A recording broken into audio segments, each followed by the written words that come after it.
This call is now being recorded.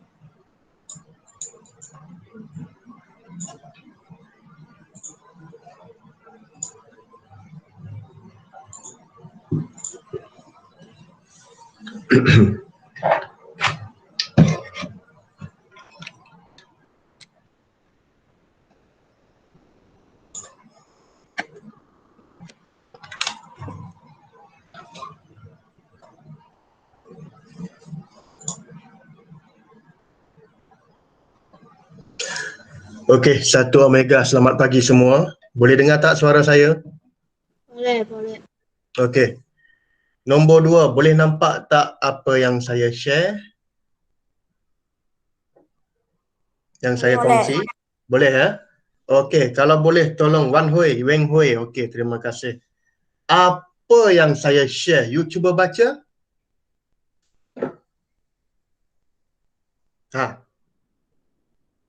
Cuba seorang baca. Siapa? Seorang tolong baca. Jason lah baca. Apa yang saya share itu?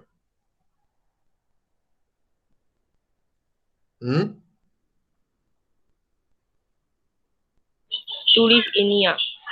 Ya, baca. Penyekaraan dan kesinambungan hidup. Okey, betul. Okey, boleh off. Okey, itu maksudnya bukan apa. Saya suruh kamu baca supaya betul lah kamu boleh nampak apa yang saya share. Okey, betul. Terima kasih, Jason. Baik, kita sekarang sambung tema 2, penyelenggaraan dan kesinambungan hidup ya. Okey, bab 1 sudah habis. Okey.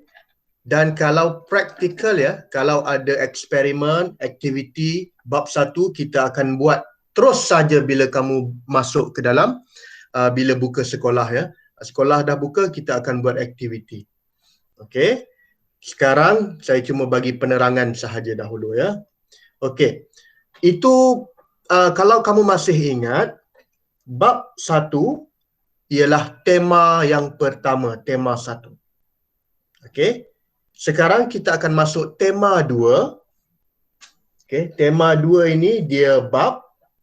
Ada berapa bab dalam tema 2? Nanti ya, saya cuba buka dia punya ini. Okey, kalau kamu tengok apa yang saya share, ini dia. Okey. Tengok balik So, tema 1 bab 1 sudah habis. Okey. Semua sekali ada 1.1 sampai 1.7. Okey. Sekarang kita akan masuk bab yang baru, tema yang kedua, macam Jason baca tadi, penyelenggaraan dan kesinambungan hidup. Dalam tema 2 ini ada 3 bab. Nampak sini ya? Dia ada 3 bab di sini. Bab yang pertama, bab maksud dia kita sambung bab 2 lah sebab bab 1 tadi sudah habis. Okey, bab 1 sudah habis. Sekarang bab 2, tema nombor 2. Okey, kita mulakan dengan bab 2, bab 3 dengan bab 4. Okey. Tema nombor 2 ini ya, tema nombor 2 dia ada 3 bab. Bab 2, bab 3 dengan bab 4. Okey. Dan dalam tema 2 ini kita akan belajar tentang benda hidup. Siapa masih ingat lagi apa benda hidup? Ada 3. Siapa masih ingat lagi? Apa ini benda hidup? Apa ni bergerak? Apa benda hidup? Siapa boleh beritahu saya? Benda hidup. Mesti belajar tentang apa? Nombor 1, nombor 2, nombor 3. Kalau you ingat benda hidup, kalau kamu ingat benda hidup, maksud dia apa? Tengok gambar, itu ada gambar dalam itu. Mesti belajar tentang apa? Siapa boleh beritahu saya? Kalau benda hidup. Ya. Apa contoh benda hidup? Nah, saya sudah beritahu. Mesti ada siapa boleh cuba? Chandra ni siapa ni? Chandra Manikam. Satu omega kah? Ya. Kwok Eng. Yau Kwok Eng. Okey, apa benda hidup? Bagi satu saja. Lain tak apa, nanti saya cuba beritahu. Jason, benda hidup. Saya tambah lagi sini. Benda hidup. Maknanya benda yang bernafas. Benda yang orang kata benda yang hidup. Apa benda yang hidup dalam dunia ini? Ya. Satu mestilah manusia. Kamu kena ingat. Dan satu ialah haiwan ataupun apa? Binatang. Ya. Dan yang lain ialah tumbuhan ataupun pokok ataupun apa itu pokok lah ya, tumbuh-tumbuhan, pokok, rumput, ya, pokok-pokok bunga, buah, itu semua ialah tumbuhan. Jadi dalam tema 2 kita akan belajar 3 bab tentang benda hidup. Okey, kita mulakan dengan bab 2 iaitu sel sebagai unit asas kehidupan. Kita akan belajar benda yang paling basic, paling asas sekali iaitu sel. Okey, kita akan belajar tentang sel. Boleh ya? Okey kita sambung Baik. Okey, kita terus pergi. Kalau ada buku teks pun tak apa, kamu boleh tengok kemudian. Okey. Kita akan belajar hari ini, kita masuk bab 2 iaitu sel sebagai unit asas kehidupan ataupun unit asas hidupan. Okey. Dalam badan kita ada banyak sel dan sel ini dia hidup ya, dan dia merupakan unit asas. Apa panggil unit asas? Basic unit itu ya. Kalau tidak ada sel, kita tidak boleh hidup di sini ya. Okey, saya teruskan saja 2.1.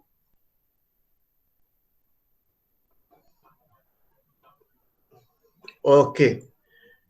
2.1 ya, kita akan belajar tentang struktur, fungsi dan organisasi untuk sel. Struktur, fungsi dan organisasi sel. Okey, sebelum itu apakah sel? Kita akan teruskan pergi apakah sel. Saya akan highlightkan saja benda yang penting ya. Contoh di sini ya. Sel di sini dikatakan ialah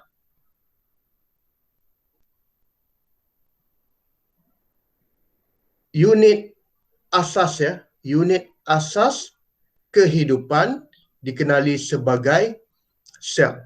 Okey, unit asas kehidupan kita panggil dia sel.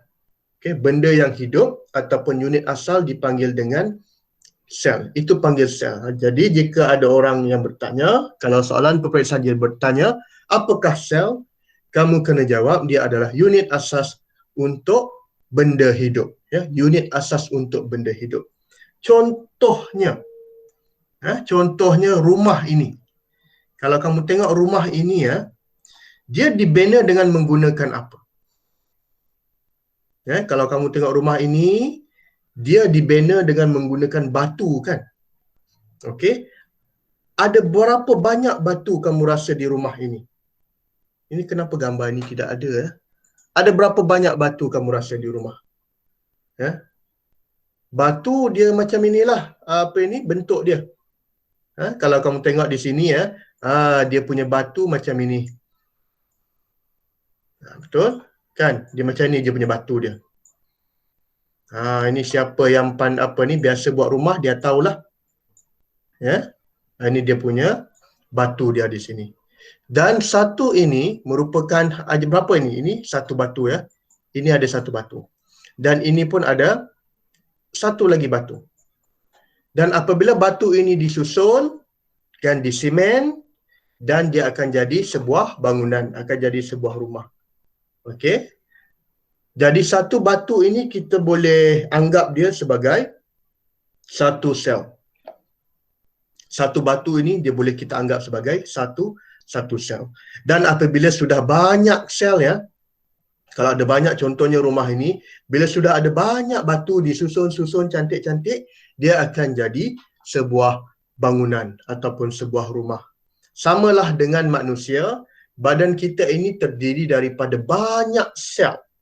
Dan jika sel ini disusun, ada banyak sel disusun, akanlah jadi kita sebagai manusia. Okay, itu contoh kita panggil sel. Right?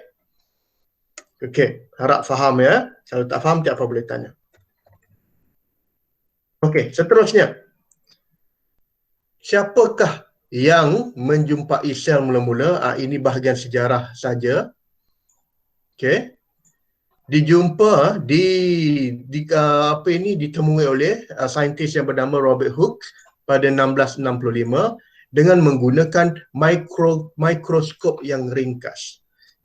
Okey, menggunakan mikroskop ringkas, dia boleh orang kata dijumpa ya, orang yang pertama yang menjumpai sel okey di dunia ini. Okey. So apa alat untuk melihat sel? Kita boleh gunakan mikroskop untuk melihat sel. Nanti apabila masuk ke sekolah, kita akan cuba buat aktiviti ini ya. Kita akan melihat sel di badan manusia, ya, sel tumbuhan dan sel haiwan. Okey, seterusnya. Apakah fungsi sel? Okey, sel ni dia sangat kecil ya. Sel ini sebenarnya sangat kecil. Kita kena tengok, kita hanya boleh melihat sel dengan menggunakan mikroskop. Jadi yang seterusnya, apakah itu sel? Dia menyerupai sebuah kilang mikroskopik yang berlaku beribu-ribu tindak balas kimia di dalam. Sel ini ya, dia macam sebuah kilang lah, dia akan membuat proses ya. Proses ini untuk kita hidup lah. Okey. Contoh satu sel ialah sel otak. Di dalam otak kita pun ada sel. Di setiap badan manusia ada sel ya. Kamu kena ingat. Mata kita ada sel. Kulit kita pun ada sel. Semua benda di dalam manusia terdiri daripada sel. Banyak ke sedikit sel di dalam manusia? Kamu rasa ada banyak ke sedikit sel? Jawab. Saya tak mau diam saja. Ada banyak ke sedikit sel di dalam manusia? 10 trilion. Ada? Tak ada jawab. Semua apa ni? Ya. Ada banyak sel di dalam manusia ya, dan mereka cakap lebih kurang di dalam badan manusia ada menganggarkan ya, dalam badan manusia ada 30 juta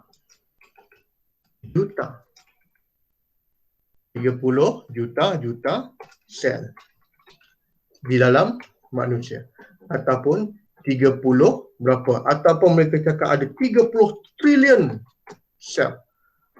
Sel di dalam manusia. 30 trilion. Ni juta, ni bilion. Okay. Trilion ada berapa nombor trilion? Trilion ni ada berapa nombor? Trillion, how many zero? How many? 12 zero. Ada 30 trilion. Okey, sel di dalam badan manusia. Ini just saja orang kata pengetahuan sajalah ya. Dia ada lebih kurang 30 trilion sel di dalam manusia, dan setiap sel ini dia akan menjalankan fungsi dia yang tersendiri. Ya, macam contoh sel di dalam otak, di dalam kepala ni dia ada sel ya. Kita ada sel di dalam kepala yang fungsi dia untuk apa? Macam sekarang lah, untuk belajar, untuk mengingat, ya, untuk orang kata memproses maklumat, sel otak. Sel di dalam mata pun ada sel. Sel untuk apa? Di dalam mata ni untuk melihat, ya, Sel di dalam telinga pun ada sel yang special untuk mendengar. Sel kulit special untuk apa? Untuk melindungi badan. Seluruh badan kita terdiri daripada sel. Kamu ingat itu saja. Dan sel ni dia ada special function dia. Dia ada special, orang panggil fungsi yang istimewa untuk memproseskan badan kita, untuk menjalankan badan kita. Okey. Dan kalau rosak, begini, tengok di bawah pula ya. Kalaulah sel ini rosak, apa yang terjadi rasanya? Apa yang akan terjadi jika sel di badan kita sudah tua ataupun rosak? Dan sel ni pun dia ada umur dia ya, dia tidak boleh, dia ada, tengok berapa sel lah, ada sel yang hanya beberapa hari, ada sel yang beberapa tahun. Dan jika sel ini rosak ataupun sel ini telah pun tua, apa yang terjadi kepada sel? Sel ni akan menjalankan proses yang kita katakan proses pembahagian sel. Proses pembahagian sel. Sebab sel ni dia tidak boleh lama, dia kadang-kadang dia akan mati, dan apabila sudah tua dia akan terpaksa diganti. Dan kita panggil dia proses pembahagian. Kita tengok gambar di sini. Satu sel dia boleh membahagi kepada berapa? Dia akan boleh bahagi kepada 2 sel. Okey. Dan 2 sel ini pun dia akan boleh membahagi kepada berapa? Daripada 2 sel akan boleh jadi kepada 4. Daripada 4 sel dia akan jadi 16. Okey, ini yang kita panggil dia sebagai pembahagian sel. Dan kamu boleh tengok ya, dalam buku teks ini ada QR code untuk melihat video. Kalau kamu ada handphone lah ya, kalau ambil boleh scan pakai telefon, gunakan QR code untuk tengok pembahagian sel.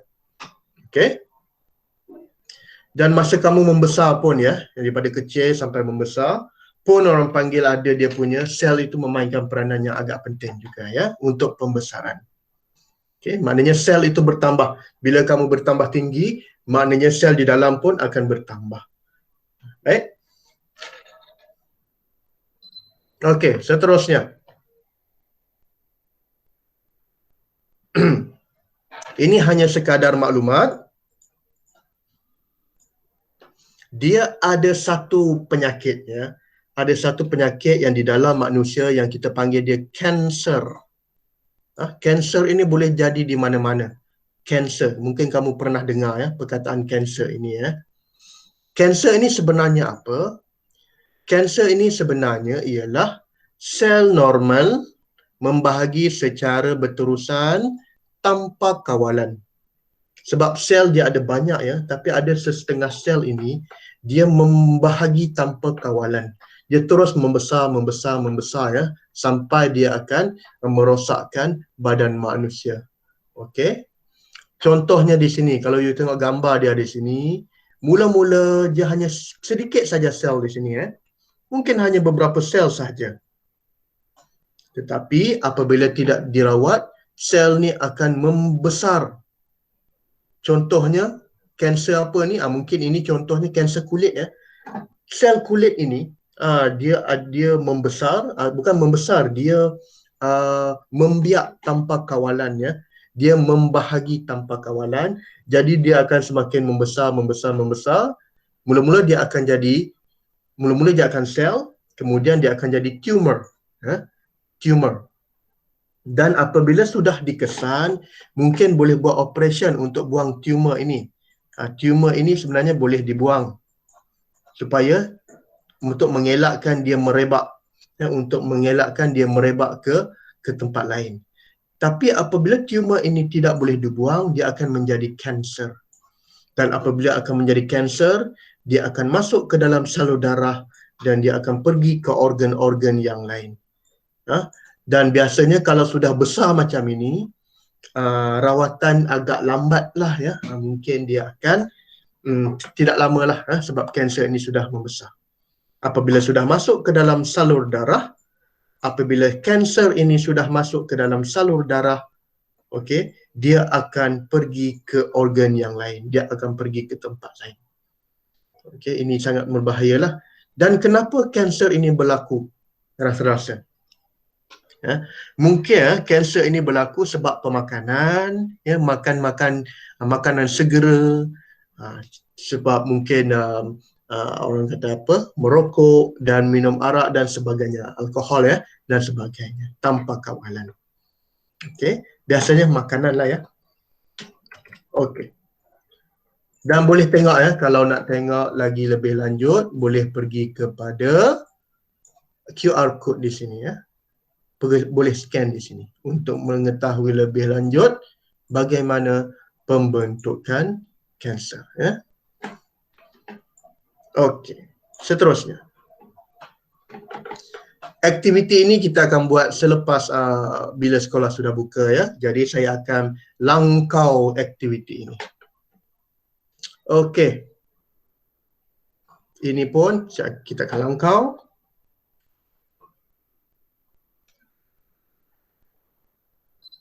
Baik. Sekarang tengok yang sekarang ini ya. Fungsi struktur sel haiwan dan sel tumbuhan. Okey. Tengok satu persatu, ini sangat penting ya, sebab ini contoh sel haiwan dan sel tumbuhan ya. Animal cell, sel haiwan dan sel tumbuhan. Kita tengok satu persatu. Kamu mesti tahu dia punya struktur, dia punya fungsi dan dia punya bahagian dia untuk sel haiwan dan sel tumbuhan. Jika ada orang yang bertanya kamu, sel ini terbahagi kepada berapa? Kamu boleh jawab, ada dua, iaitu sel haiwan dan sel tumbuhan. Okay? Ada dua jenis sel ya, haiwan dan tumbuhan. Kita tengok yang pertama, ini adalah sel tumbuhan. Kita tengok sel yang pertama dahulu, sel tumbuhan.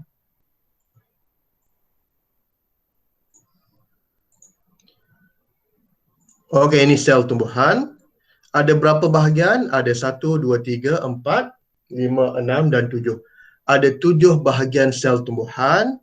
Okey, kamu boleh baca sendiri yang topik ini dan ingat ya, saya hendak kamu lukiskan ya, kemudian selepas kelas lukiskan gambar sel ini, labelkan dia dan tuliskan juga fungsi di dalam buku latihan.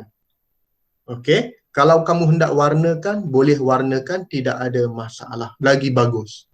Okey, ataupun kamu cuma lukiskan dan tuliskan dia punya fungsi dengan bahagian. Ini sel tumbuhan. Okey, ini sel tumbuhan ya. Cuba baca sendiri, kemudian lukis gunakan pensel. Ya. Kemudian kalau kamu nak tulis dia punya fungsi dengan bahagian, gunakan pen. Okey, sel tumbuhan ya. Okey, yang kedua ialah sel haiwan. Ini sel haiwan juga. Kamu dikehendaki, kamu mesti lukis sel ini di dalam buku latihan. Tuliskan juga macam biasa dia punya bahagian dan tuliskan dia punya fungsi dia. Okey, ini adalah kerja rumah lah nanti. Okey. Yang lain-lain tu kamu boleh baca dahulu. Kalau ada masalah boleh beritahu saya ya. Boleh tanya saya. Okey, seterusnya.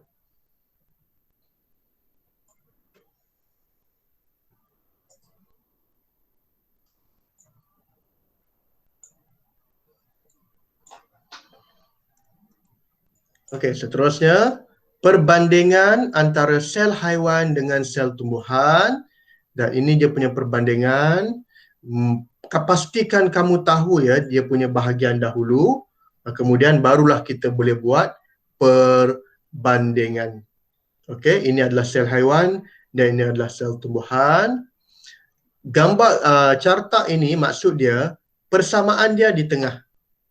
Okey, maksud dia kedua-dua sel ada nukleus, ada membran sel, ada sitoplasma dan ada mitokondria. Ini semua ada di dua-dua sel. Okey, kedua-dua sel ini ada bahagian-bahagian ini. Apa yang berbeza pula? Okey, kalau sel haiwan dia tiada dinding sel. Sel tumbuhan ada dinding sel. Sel haiwan tiada kloroplas. Sel tumbuhan ada kloroplas. Di dalam sel haiwan tiada vakuol. Sel tumbuhan ada vakuol. Dan sel haiwan bentuk tidak tetap, tetapi sel tumbuhan bentuk dia tetap. Okey, ini kena pastilah ya, kena kenal pasti dia punya persamaan dan perbezaan antara sel haiwan dengan sel tumbuhan ya. Tapi nak tahu perbezaan, mestilah kamu lukis dulu sel haiwan dengan sel tumbuhan. Nanti kerja rumah muka surat 50 dan 51 ya, buku teks lukis nanti ya. Okey.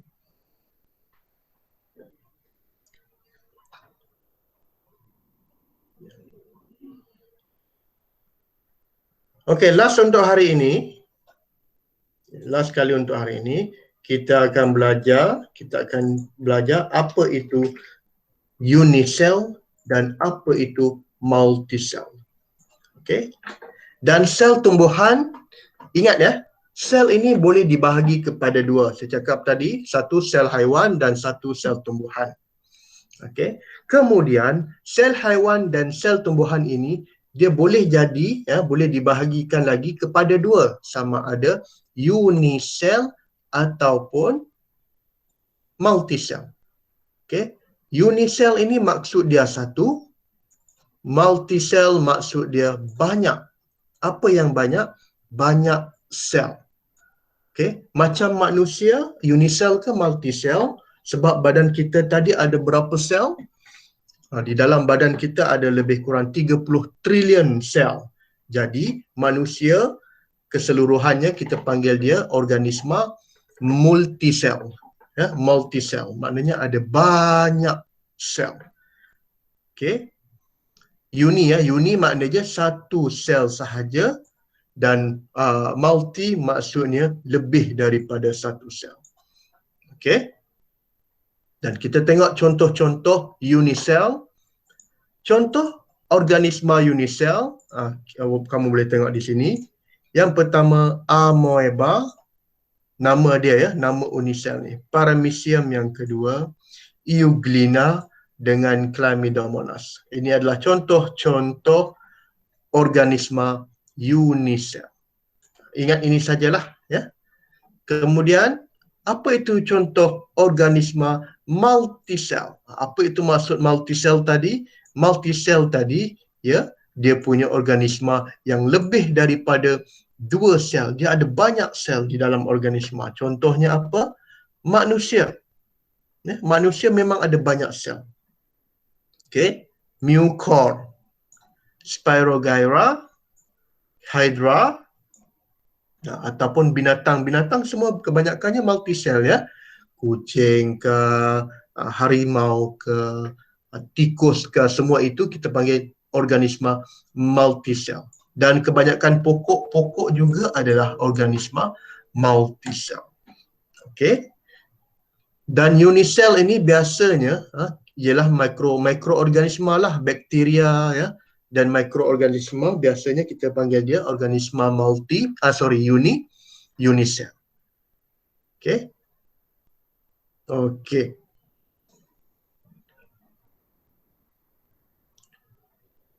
Okey, kita akan sambung. Saya akan berhenti setakat ini.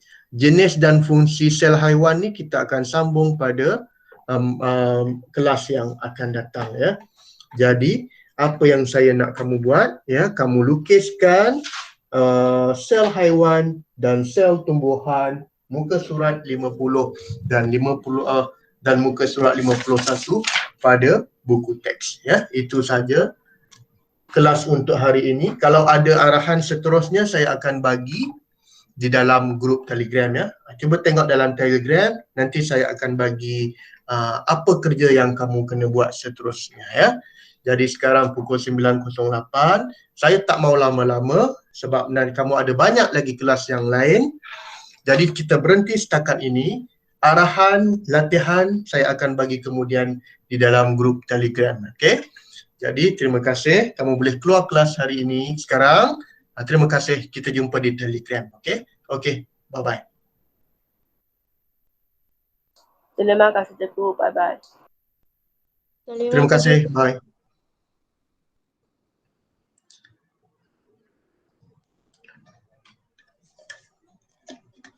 Terima kasih semua.